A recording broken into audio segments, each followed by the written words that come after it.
Üldiselt ma olen Tallinna linnaeluga rahul.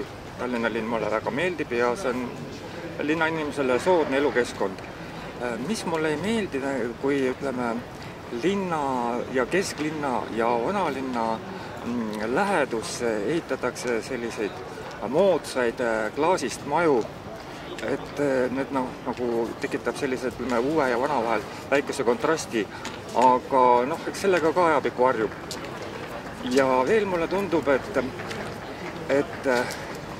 need magusamad krundid ja pinnad, mis Tallinna linnas on, ja eriti just siin südalinnas, et need enamasti tahetakse kõik täis ehitada, moodsaid maju, kus on siis kas kaubanduskeskus või kontorihoone, et võiks olla nagu rohkem niisugust, hingamisruumi ja liikumisruumi ja sellist,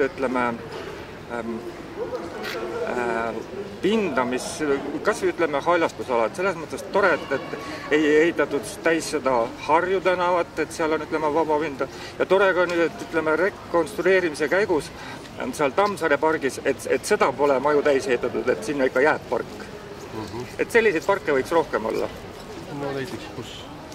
Oi, ma praegust pean mõtlema, eks siis paistab, kuhu järgmine kord kuskile tühjakrundi peale maja tekib, siis ma ütlen. Aga loomulikult vanalinn tähendab, et siin on ju elu nagu muuseumis. Et selles mõttes, et on võimalus sõita tasuta. Loomulikult ma olen selle poolt, ma olin alguses kohe selle peale poolt. Paljud olid vastu, kui see nagu tuli Tallinnas, et selle mõttega, et tasuta lõunad ei ole, aga mulle see sobib. Ma olen rahul sellega, jah.